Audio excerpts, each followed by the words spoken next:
لبيك اللهم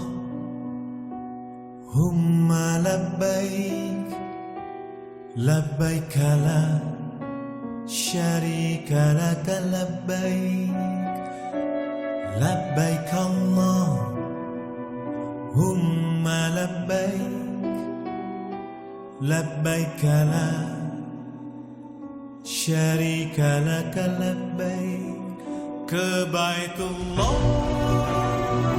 aku melangkah,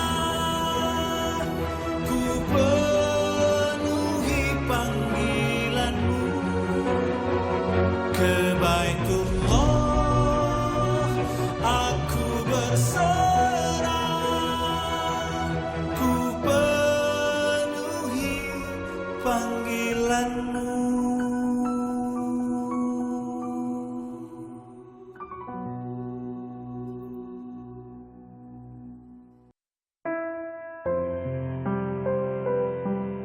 Cerita ini bermula ketika seorang guru di salah satu sekolah menengah pertama di Jakarta Timur menguji anak-anak didiknya untuk menghafal salah satu surat Al-Quran.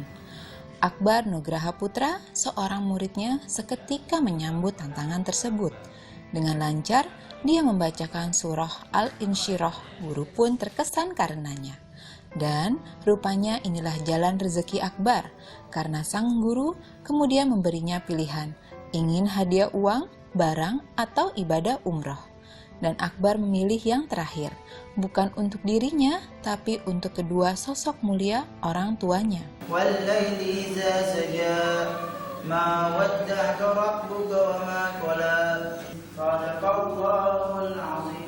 Saya pertama mendengar Akbar bilang dapat hadiah umroh antara percaya dan tidak. Karena saya pikir hadiahnya itu bukan berupa umroh, tapi ketika saya tanyakan lagi, ternyata itu hadiah umroh. Saya dengan rasa terharu, dicampur gembira, nangis, campur aduk waktu itu saya. Hampir saya tanya sampai beberapa guru, apakah ini benar gitu. Tapi ternyata benar memang. Tapi saya tanya lagi, saya telepon, waktu itu saya telepon sama gurunya, ada suami saya juga, ternyata memang iya, kita berangkat berdua. Alhamdulillah, makasih udah kasih abah hadiah, berangkat umroh. Berarti kan doa-doa mama, doa abah bisa jadi tamu Allah kewujud dengan jalannya dari kamu, Nak.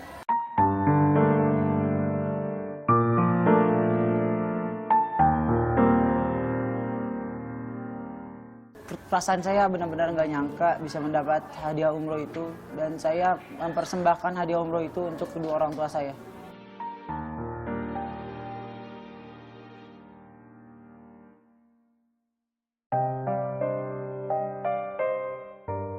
Namun, sukacita itu kemudian mendapat ujiannya. Sepekan sebelum berangkat umroh, sang ayah Hidayatullah jatuh sakit. Waktu itu sekitar 2 bulan lebih sedikit. Saya dari pembuatan paspor, dan saya memang mintanya sama Allah, segala sesuatunya minta dilancarkan tanpa ada hambatan apapun. Ya alhamdulillah, perjalanan dari awal dapat sampai berangkat saya dimudahkan. Waktu itu 2 minggu sebelum berangkat, suami saya sempat sakit. Saya bilang kalau bisa itu masuk rumah sakit dulu, biar kondisi saat berangkat Abah fit, saya bilang gitu. Ternyata saya masukin rumah sakit, memang tidak ada penyakit apapun waktu itu, cuman hanya napasnya hanya bunyi sedikit. Dari sampai ronsen semuanya itu bersih, cuman suami saya itu harus CT scan Dan kita berencana CT scan itu setelah pulang umroh. Dan saya juga sudah konsultasi dengan dokter jantung, dan waktu itu kan sempat ronsen paru. Saya konsultasi juga, ternyata 2 dokter itu membolehkan untuk berangkat ibadah. Dia kan sakit, akhirnya kita ajak dia ke kamar. Gitu, kita ajak ke kamar, kita bercanda guyonan. Kita bilang, udah mantep belum? Mau berangkat nih. Kalau mau udah mantep, iya. Kalau memang belum, masih bisa diundur. Gitu, dalam arti diundur gak ikut karena kondisi fisik. Nah, dia bilang mantap. Ya udah, kalau memang mantap, sampai di Mekah injekin kakinya. Oh, ini yang namanya Mekah. Jadi panjangnya kita panjang, pendek dia berketawa.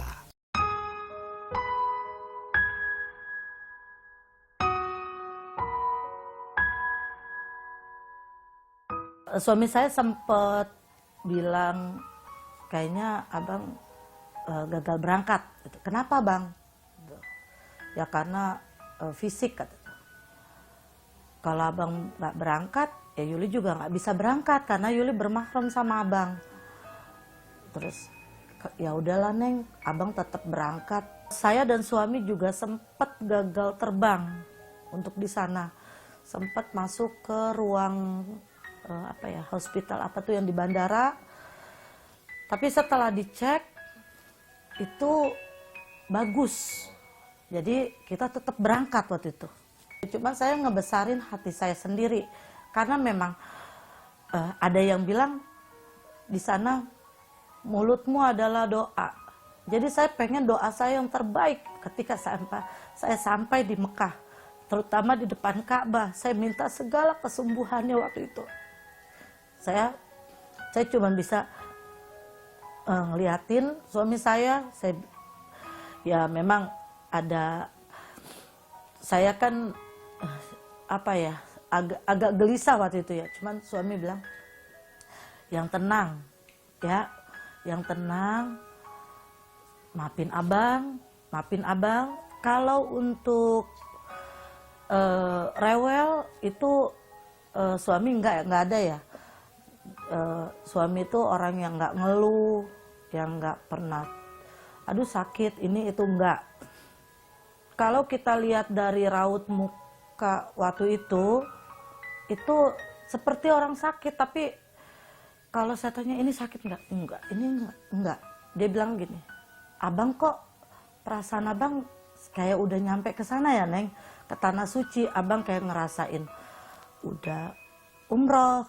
Ya kan kita mau berangkat bang, hati kita udah nyampe, cuman tinggal raga kita yang belum nyampe. Abang minta sama Allah, banyak-banyak minta taubat sama Allah. Dia bilang, kalau memang kamu ridho, kamu ikhlas, abang tetap berangkat. Dia bilang gitu. Terus saya waktu itu refleks ya, saya bilang, apapun yang terjadi antara kita berdua, ketika sampai di tanah suci, baik di Mekah maupun di Madinah, saya sudah ridho. Dan tolong abang ridhoin Yuli juga. Kita sama-sama ridho. Amin, amin. Jadi saya yakin saya tetap berangkat waktu itu. Optimis, karena memang obat ada di sana.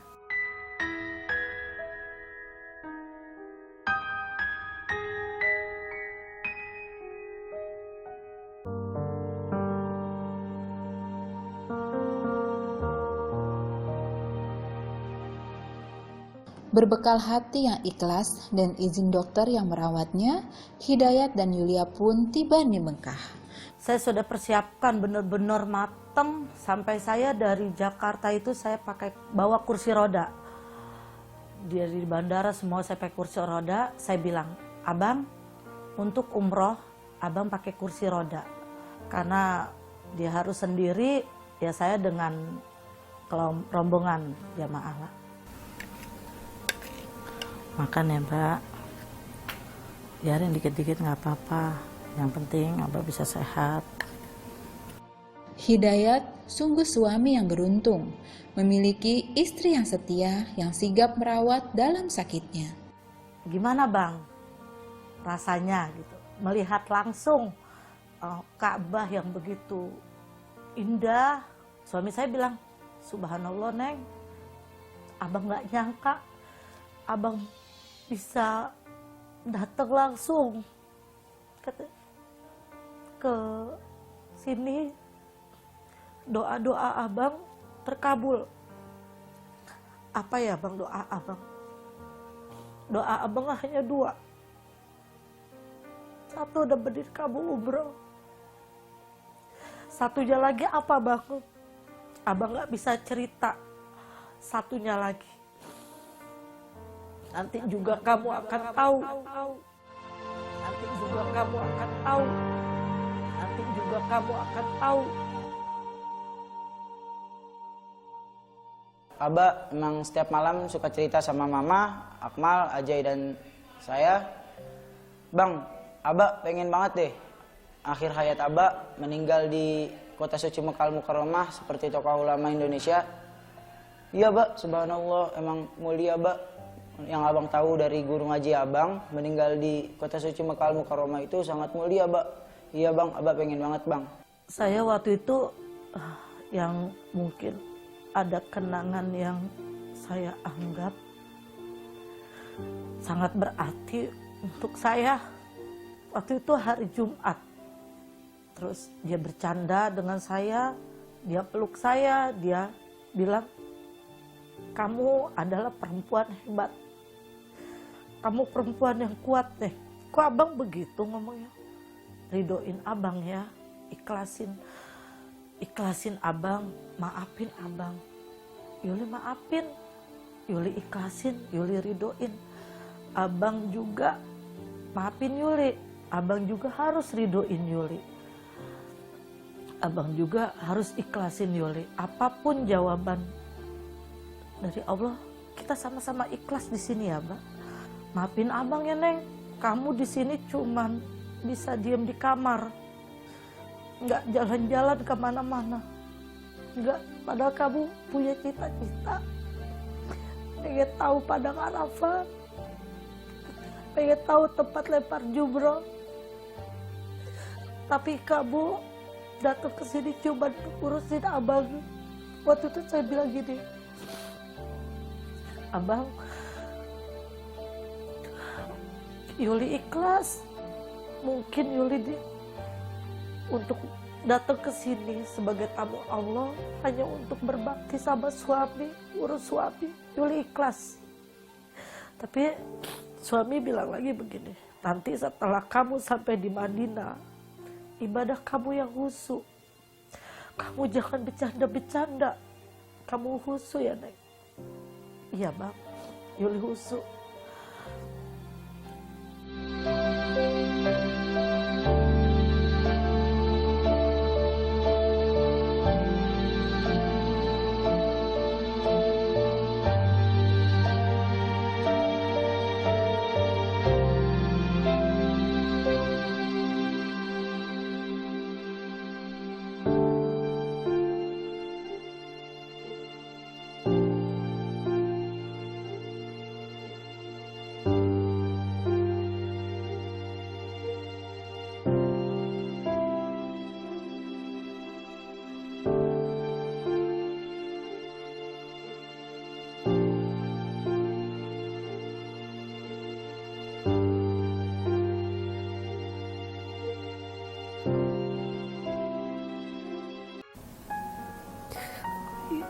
Yuli ikhlas, Bang. Yuli ridho. Maafin Yuli ya, Bang. Mungkin selama Yuli di Jakarta, Yuli jarang bayarin abang yang benar. Jarang ngurusin abang yang benar. Di sini keimanan Yuli, kesabaran Yuli lagi diuji. Allah bukan benci Bang sama kita. Allah sayang sama kita. Di depan Ka'bah ada doa-doa yang dipanjatkan, doa yang ikhlas yang senantiasa diijabah oleh Yang Maha Menyayangi. Waktu itu saya minumin dengan telapak saya. Ternyata air yang dari tangan saya itu dilepeh. Sampai ketiga kalinya dia dilepeh. Dia muter lagi. Saya nggak tahu harus gimana. Cuman waktu itu saya tegar. Karena memang bicara saya sebelumnya seperti ini.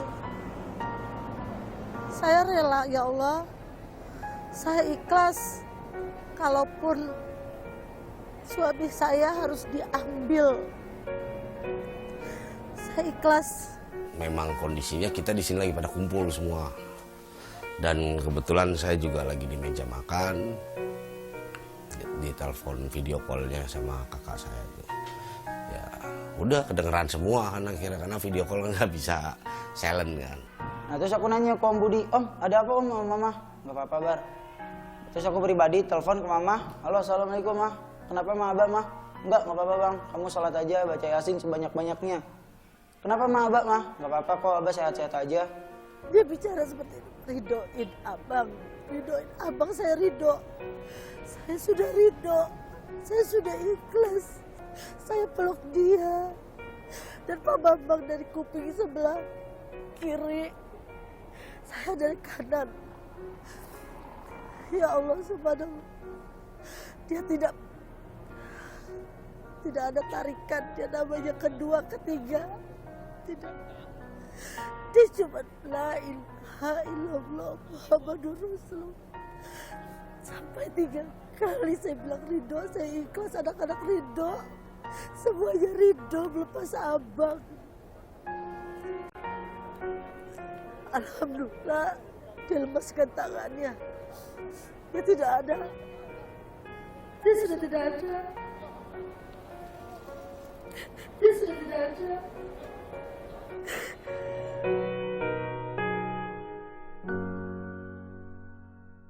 Yang ada di otak saya cuman ya udah kita umumin ke masjid. Kita umumin ke masjid, alhamdulillah di sini warga memang karena kesehariannya almarhum sama lingkungan juga open. Ya akhirnya dari mulai kayak bendera apa pasang ini semua itu udah warga sini semua yang ini yang saling tolong-nolong. Oke. Nah setelah almarhum wafat dan ibu sudah datang, itu biasanya ada kegiatan pengajian. Ya, sampai berapa hari? Dari berapa? Dari mulai ratiba. Setelah wafatnya sang kekasih hati, Yulia pun baru mengetahui doa apa yang terakhir dibisikkan oleh sang suami. Setelah saya tahu bahwa suami saya sudah tidak ada, mau tidak mau saya harus ikhlas. Saya sudah ikhlas karena memang saya tahu dari ustadz atau ustazah bahwa yang meninggal di sana adalah husnul khotimah. Dan ternyata keinginan yang kedua memang dikabul. Suami saya ingin jikalau suatu saat nanti sedang berangkat umrah atau haji, beliau ingin dipanggil pada saat itu.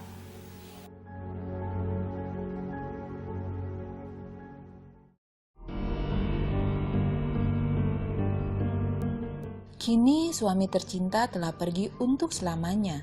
Yulia resmi menjadi orang tua tunggal. Siap nggak siap, saya memang harus bangkit waktu itu. Saya berpikir yang bisa saya lakukan, saya berdagang waktu itu. Saya bismillah, saya mulai usaha, saya yakin saya bisa menafkahi anak-anak saya dengan rezeki kita berempat. Saya mulai dagang. Ya semenjak Abah nggak ada, Mama berpikiran langsung membuka warung untuk menghidupi kami bertiga. Dan saya mempunyai kewajiban sebagai anak pertama untuk membantu Mama. Di samping itu membantu Mama belanja warung ke pasar, membantu membereskan rumah, cuci piring, cuci baju. Dan alhamdulillah selain itu saya mendapatkan apresiasi dari sekolah, yaitu keringanan SPP dari sekarang hingga tamat sekolah saya nanti.